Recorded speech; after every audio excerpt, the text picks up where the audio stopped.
GIT की smart class में आप सभी का स्वागत है। और एमएस एक्सेल की इस क्लास में आज हम लोग पढ़ने वाले हैं ईएमआई के बारे में। देखिए, ईएमआई का पूरा नाम होता है इक्वेटेड मंथली इंस्टॉलमेंट। ईएमआई और गोल्सी की ये दो ऑप्शंस के बारे में हम आज की क्लास में पढ़ने वाले हैं। देखिए, पहले तो आप ये समझिए कि ईएमआई होता क्या है।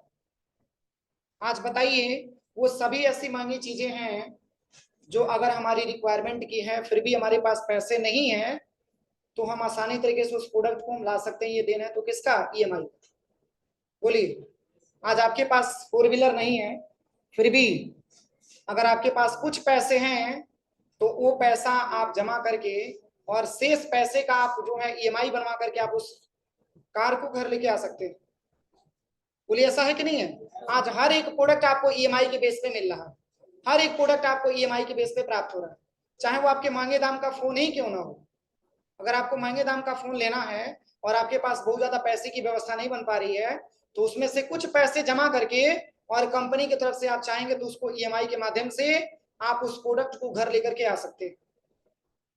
बोलिए, ऐसा है कि नहीं है? तो होता क्या है कि जैसे कि कंपनी जो पैसे हमसे जो मतलब कि जमा करवाती है और जो पैसा उसका क्या होता है, बकाया होता है, उस पैसे पे कंपनी हमसे ब्याज भी लेती है। बोलिए, देते कि नहीं देते ब्याज हम लोग? अगर कुछ पैसा जैसे कि मान के चलिए, अगर हमने जो है 5 लाख रुपए का अगर मैंने कार खरीद लिया और उसमें से भी मान के चलिए कि मैंने 3 लाख रुपया जमा कर दिया, तो अगर 2 लाख रुपया अगर हम कंपनी को लेकर के जाएंगे जमा करने के लिए 60 महीने के बाद, 70 महीने के बाद, तो क्या कंपनी 2 लाख रुपया रख लेगी? वो कंपनी हमसे ब्याज भी लेगी। क्योंकि आज के समय में आप देखिए, आप किसी से 10,000 रुपया 20,000 रुपया उधार लेते हैं तो वो भी पैसा तभी रिटर्न लेता है जब आपको वो क्या वो करते हैं, ब्याज आप उसको देते हैं। बिना ब्याज का पैसा वो रिफंड नहीं लेता। सेम वैसे ही अगर हम किसी कंपनी में कार खरीदने गए हैं, उस कार का मूल्य 5 लाख रुपए है और कंपनी में क्या होता है, ऑफर आता है, जैसे दिवाली ऑफर आ गया आपका, फेस्टिवल ऑफर आता है कि 5 लाख रुपए का प्रोडक्ट है, आप 3 लाख रुपया दीजिए और प्रोडक्ट को घर लेके जाइए। शेष पैसे की कंपनी क्या कर देती है, ईएमआई बना देती है, जो आपको मंथली वाइज पेमेंट करना होता है। समझ में आ रहा है ना? तो जैसे कि मान के चलिए, ये कंपनी का प्राइस है 5 लाख रुपए का कार का दाम है और कंपनी का ये फेस्टिवल ऑफर है कि आप 3 लाख रुपए दीजिए और कार को घर लेके जाइए।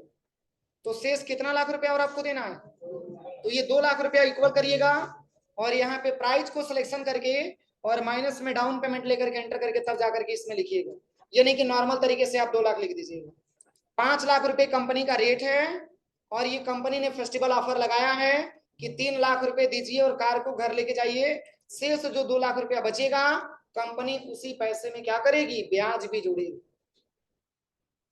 अब ये 2 लाख रुपए आप तत्काल में तो पेमेंट करेंगे नहीं, इसके लिए कुछ साल का समय आप लेंगे कि नहीं लेंगे? तो मान के चलिए कि कंपनी, अब हर कंपनियों का ब्याज भी अलग होता है। वही कार मान के चलिए कि सुजुकी कंपनी का कार लेंगे तो उसका अलग ब्याज रेट पड़ेगा। सारी कंपनियों का कार पे क्या होता है, अलग अलग रेट होता है। तो मान के चलिए कि ये जो कंपनी जो कार आपको दे रही है, ये कंपनी आपसे 7% ब्याज भी ले रही है। क्या परसेंट? 7% आपसे ब्याज भी ले रही है। मतलब ये कह रहा है कि 2 लाख रुपया जो आपको पेमेंट जमा करना है किस्तों में, वो हम 2 लाख रुपया नहीं लेंगे, उसमें हम 7% आपसे ब्याज भी लेंगे। तो अब बताइए, अब ये ब्याज वाला पैसा अगर ईएमआई में जुड़ेगा तो ये 2 लाख से बड़ा होगा कि कम होगा? बड़ा होगा, क्योंकि ब्याज का भी तो पैसा इसमें जुड़ा हुआ है। अब चलिए, कंपनी ने टाइम आपको दिया है कि 60 महीने में आपको पूरा पूरा पैसा देना है। कितने महीने में? और कभी भी कंपनी यही चाहती है कि इसका इंस्टॉलमेंट हमेशा छोटा छोटा बनाया जाए, ज्यादा महीने का बनाया जाए। क्यों? क्योंकि ज्यादा महीने का रहेगा तो कंपनी ब्याज ज्यादा पाएगी और कम महीने का रहेगा तो ब्याज आप कम देंगे। बोलिए, ऐसा नहीं कि कम और ज्यादा का मतलब कम से बढ़कर के 7% से सीधे 2% पे आ जाएगा, ये नहीं, या बढ़ करके 14% पे चला जाएगा, नहीं। जो 7% आप 60 महीने में देंगे वही 7% मान के चलिए कि आपको 5 महीने में देना होगा। तो जो कंपनी आपसे 60 महीने में लेगी वो मात्र आपसे 5 महीने में लेगी। इसलिए कंपनी कभी भी ये सोचती है कि ईएमआई बनाया जाए एकदम छोटे अमाउंट पे। छोटा अमाउंट रहेगा तो मंथ हमारा बढ़ेगा कि घटेगा? बढ़ेगा। तो जब मंथ बढ़ेगा तो कंपनी का ब्याज भी बढ़ेगा। बोलिए, तो चलिए, यहाँ पे कंपनी ने आपको समय दिया कितने महीने का? 60 महीने का। कि चलिए कार आप लेके जाइए और ये 2 लाख रुपया में ये 2 लाख रुपए जब आप जमा करिएगा किस्त वाइजों में, तो आपको 7% ब्याज भी जमा करना है। कितने महीने तक? 60 महीने तक 7% ब्याज दिया जा रहा है पैसे पे। अब यहाँ पे हम निकाल रहे हैं टोटल। अब चलिए, अब यदि आप कंपनी को पैसा देंगे तो कंपनी को 1 महीने का पहले हम निकाल के बताएंगे ना कि 1 महीने में आपको कितना पैसा देना होगा इंस्टॉलमेंट आपको, तभी तो 60 महीने से मल्टीप्लाई करके बताएंगे। पहले तो कस्टमर ये जानने का प्रयास करेगा कि 1 महीने में हमको पैसा कितना देना।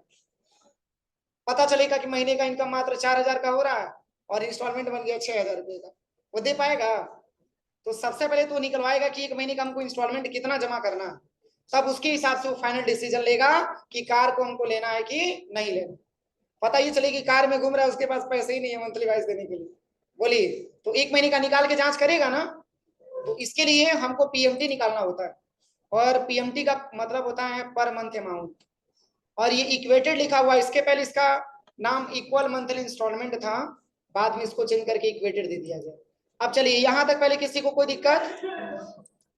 कंपनी का प्रोडक्ट जिसका नाम है कार, कंपनी का 5 लाख रुपया रेट है, कंपनी में डाउन पेमेंट 3 लाख रुपया है, शेष 2 लाख रुपया क्या है?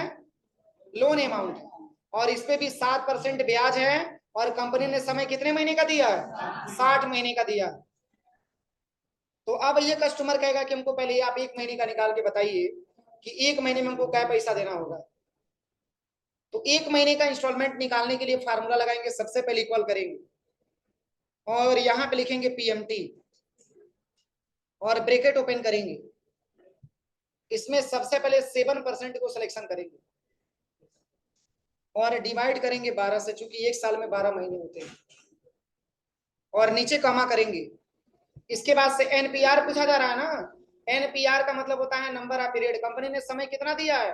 60 महीने का समय आपको दिया, और फिर नीचे कमा करिएगा, और इसके बाद से आपको लेना है लोन अमाउंट और नीचे कमा करना है, और इसके बाद से चूंकि सिंगल महीने का आपको चाहिए, इसलिए आपको टाइप में क्या लेना है? 1 लेना है, और ब्रैकेट क्लोज करके एंटर करेंगे तो ये रिस्पॉन्स आपके सामने है। नहीं समझ में आया? एक बार और समझिए, इसको पहले बंद करिए।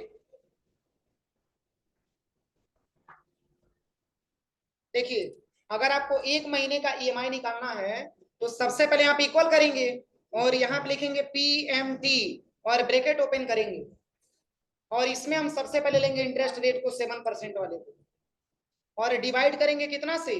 12 से, क्योंकि 1 साल में पूरे 12 महीने होते हैं, और नीचे कॉमा करेंगे। अब इसके बाद से एनपीआर पूछा जा रहा है। एनपीआर का मतलब होता है नंबर ऑफ पीरियड। कंपनी ने समय कितना दिया है? 60 महीने का, और फिर नीचे कॉमा करेंगे, और इसके बाद से आपको लेना है क्या? लोन अमाउंट, फिर नीचे कॉमा करेंगे। अब इसके बाद से देखिए, चूंकि सिंगल महीने का आपको जांच करना है तो यहाँ पे टाइप में क्या लेना है? ठीक है, आप ब्रैकेट क्लोज करके आप एंटर करेंगे तो ये अमाउंट आ जाएगा 3960 रुपया। 3960 रुपया। अब बताइए, अगर कंपनी को हम 1 महीने का 3960 रुपया दे रहे हैं तो 60 महीने में कितना देंगे? तो कैसे निकलेगा? बोलिए कैसे निकलेगा? 60 से क्या करना पड़ेगा? मल्टीप्लाई करना पड़ेगा। सिंपल है, क्योंकि 60 से जब तक मल्टीप्लाई करेंगे नहीं तब तक रिजल्ट नहीं आएगा। अब चलिए, 1 महीने का भी रिस्पांस आपका निकल गया कि 1 महीने के रिस्पांस में मैंने आपको बता दिया कि 3960 रुपया आपको देना है, लेकिन कंपनी ने टाइम कितने महीने का दिया है? 60 महीने का कंपनी ने आपको टाइम दिया है। तो देखिए, यहाँ पे मैंने लिखा हुआ है टोटल अमाउंट, यानी कि टोटल अमाउंट जब भी आपको निकालना है, यानी कि कंपनी ने 1 महीने में आपसे 3960 रुपया लिया, तो अगर कंपनी को आप 60 महीना देंगे तो कंपनी को टोटल कितना पैसा आप दे रहे हैं, तो इसको निकालने के लिए सबसे पहले इक्वल करिएगा, और यहाँ पे आपको लिखना है 3960 रुपया, और मल्टीप्लाई करना है कितना से? 60 से। अब एंटर करिए, कितना रिस्पॉन्स आया?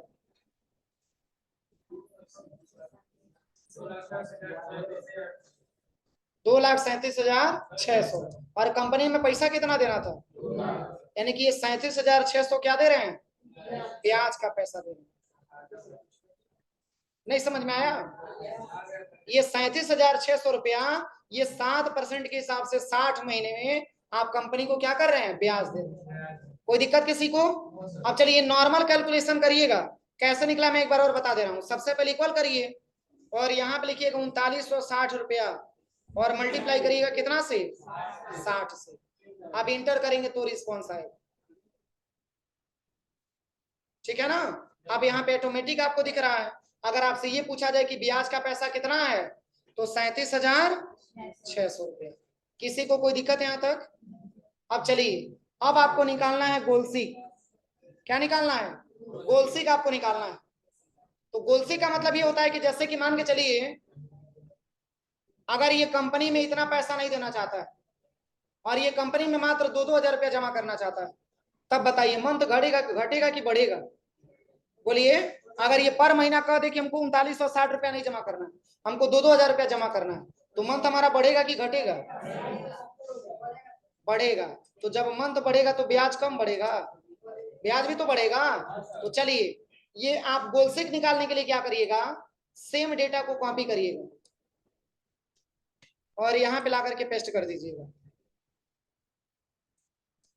सेम डेटा को कॉपी करना है और यहां पे ला करके पेस्ट कर देना। और पेस्ट करने के बाद आप यहाँ पे ईएमआई को सिलेक्शन कर लीजिएगा और इसके बाद से आइएगा डाटा टैब और यहीं पे एक ऑप्शन आपको मिलेगा व्हाट इफ एनालिसिस। सबको दिख रहा है? इसी पे जैसे ही क्लिक करेंगे तो 3 इसमें ऑप्शन मिलेगा।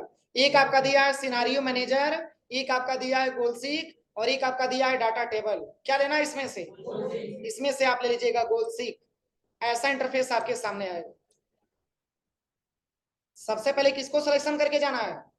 ईएमआई को सिलेक्शन करके, और तब जाके डाटा टैब में जाना है, व्हाट ई फाइनेंसिस में आना है और वहां पे गोल्सिक को सिलेक्शन करना है। तो सेट सेल में ईएमआई को ही रखा रहेगा और टू वैल्यू में ब्रैकेट ओपन करिएगा और यहाँ पे लिखिएगा कितना पैसा देना है, 2,000। मान के चलिए कि कंपनी वाले से बोल दिया कि हमको इतना पैसा नहीं मिल पा रहा है, हम इतना ईएमआई हम नहीं भर पाएंगे, हम आपको 2-2 हजार रुपया दे पाएंगे। तो ऐसा थोड़ी नहीं कि कंपनी भगा देगा तब रहने दीजिए तब नहीं मिल पाएगा, कंपनी को तो ब्याज चाहिए चाहिए। तो अगर 2,000 रुपया पर महीना कंपनी को देगा तो क्या रिस्पॉन्स आएगा? तो यहाँ पे मैंने क्या किया, टू वैल्यू में जो वैल्यू हमको देना है वो वैल्यू मैंने यहाँ पे टाइप कर लिया, लेकिन किसमें? ब्रैकेट में। और यहाँ पे पूछ रहा है बाई चेंजिंग सेल, इसमें आप ले लीजिएगा मंथ। क्या लेना है? मंथ ले लेना है। अब ओके करिए।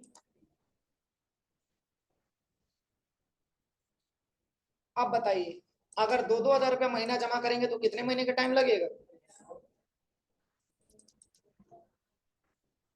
कितने महीने का टाइम लगेगा? 151 महीने का। अब बताइए ये पैसा इससे बढ़ेगा कि घटेगा? देखिए सबसे पहले इक्वल करिए और यहाँ पे लिखिएगा 2,000 और मल्टीप्लाई करेंगे कितना से? 151 महीने से। देखिए अब कितना पैसा देना पड़ रहा है। अभी यहाँ पे तो सही था, लेकिन यहाँ पे 1,02,000 रुपया केवल ब्याज का पैसा आप दे रहे हैं। सोचिए क्यों? क्योंकि जब मंथ बढ़ा है तो ब्याज भी बढ़ा है, जब मंथ घटा है तो ब्याज भी आपका घटा हुआ। पीछे बात बहुत ज्यादा कर रहे हो तुम लोग, मैं पढ़ा नहीं पाऊंगा बैच, मैं बता दे रहा हूँ। कुछ पूछना है तो हमसे पूछिए, आप लोग क्लास लाइव चल रहा है, आप लोग आपस में बात कर रहे हो। देखिए यहाँ पे मैंने क्या बताया कि यहाँ पे मंथ आपका घटा हुआ है तो आपका ब्याज भी घटा हुआ है, यहाँ पे मंथ आपका बढ़ा हुआ है तो आपका ब्याज भी घटा हुआ बढ़ा हुआ है। क्योंकि देखिए जब मंथ आपका बढ़ेगा तो ब्याज भी आपको बढ़ेगा और जब मंथ आपका घटेगा तो ब्याज भी आपका घट जाएगा। आप खुद देखिए कि 60 महीने में वही 2 लाख रुपया पेमेंट कर रहे थे तो आपको 37,600 रुपया ब्याज आप दे रहे थे, लेकिन वही पैसा आप 151 महीने में 2-2 हजार की किस्त जमा कर रहे हैं तो आपको 1,02,000 रुपया ब्याज जमा करना पड़ रहा है। सोचिए, समझ में आ रहा है ना? तो अब चलिए, अब क्वेश्चन ये बनता है कि सर अगर हम 8-8 हजार रुपया देना चाहेंगे तब क्या रिस्पॉन्स आएगा? तो चलिए सेम डेटा को कॉपी करिएगा, ये वाला डेटा यहाँ से सिलेक्शन करके कॉपी करिएगा और तीसरे वाले डेटा में ला करके पेस्ट कर लीजिएगा और यहाँ पे हेडिंग को भी कॉपी कर लीजिएगा और कॉपी करके यहाँ पर ला करके पेस्ट करिएगा। अब चलिए, अब रिक्वायरमेंट आ जाए कि सर अगर हम 10-10 हजार रुपया महीना देना चाहते हैं तब क्या रिस्पॉन्स हमको देखने को मिलेगा? तो इसमें सबसे पहले क्या करेंगे, ईएमआई को सिलेक्शन करेंगे, इसके बाद से कहां पे जाना है? डाटा टैब में, इसके बाद व्हाट इफ एनालिसिस में आना है, इसके बाद गोल्सिक में आना है, इसके बाद इसमें टू वैल्यू में क्या लेना है? ब्रैकेट में 10,000 लेना है ब्रैकेट में, जितना अमाउंट आपको बढ़ा के देना है। अब यहाँ से ब्रैकेट क्लोज करिएगा और बाय चेंजिंग सेल में क्या लेना है, बस इसी मंथ को लीजिएगा, इसी मंथ में, इसी मंथ को सिलेक्शन करके ओके करिए। अब देखिए, अगर कंपनी में आप 10,000 रुपया पर महीना जमा करते हैं तो कंपनी टाइम कितना ले रही है, 21 महीने तक का टाइम लग रहा है, बताइए। इस रेशियो से अगर हम देखें तो क्या रिस्पॉन्स आएगा, तो यहाँ पे सबसे पहले इक्वल करिएगा और कितना लिखना है, 10,000 रुपया लिखना है और मल्टीप्लाई कितना से करना है, 21 से। कितना बैलेंस आएगा, कितना बैलेंस आया, 2,10,000। सबसे कम अमाउंट किसमें हम दे रहे हैं, इसलिए कभी भी ईएमआई बनवाया जाता है तो ज्यादा पैसे का बनवाया जाता है। क्यों, तो ज्यादा पैसे का ईएमआई बनेगा तो फायदा ये रहेगा कि मंथ आपका कम लगेगा, तो जब मंथ कम लगेगा तो ब्याज भी कम लगेगा। समझ में आ रहा है ना। अब मंथ आपका बढ़ेगा तो ब्याज आपका बढ़ेगा और मंथ आपका घटेगा तो ब्याज आपका घटेगा, लेकिन सबसे कम ब्याज किस में दे रहे हैं, 21 महीने में दे रहे हैं। देखिए क्यों, क्योंकि अमाउंट आपका क्या है, ज्यादा है। जब अमाउंट ज्यादा रहेगा तो कंपनी आपसे ब्याज लेगी, ऐसा चीज नहीं है, लेकिन आप कम ब्याज देंगे, मात्र 10,000 रुपया देंगे। और वही अगर ज्यादा महीने का ईएमआई बनवाएंगे तो ज्यादा आप देंगे पैसा, ज्यादा ब्याज देंगे। और इससे भी तो इससे भी मान के चलिए 37,600 आप इसमें भी दे रहे हैं। यानी कि सबसे बढ़िया अगर कौन सा देखा जाए तो कौन सा, ये वाला है। यानी कि कम समय में अगर आपको पैसा पेमेंट करना है तो इसके लिए अमाउंट को क्या करना पड़ता है, बढ़वाना पड़ता है। आप ज्यादा अमाउंट पेमेंट करेंगे तो ब्याज कम आपको देना पड़ेगा। अब कम का मतलब ऐसा नहीं कि 7% घट के 3% आया, ब्याज आपका 7% देना है। ये 7% आप 60 महीने में दे रहे हैं, ये 7% आप 151 महीने में दे रहे हैं, और ये 7% किस में दे रहे हैं, 21 महीने में दे रहे हैं। कोई दिक्कत, तो यही आज की क्लास में जानना था। क्या चीज,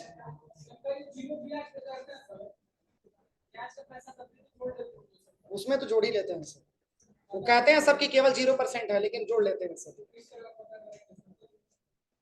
उन सबों का भी यही फंडा होता है, कोई दूसरा फंडा थोड़ी नहीं होता है। वो सामने से नहीं लेते, ये कंपनी आपसे सामने से ले रही है। ठीक है, चलिए फार्मूला लिख लीजिए।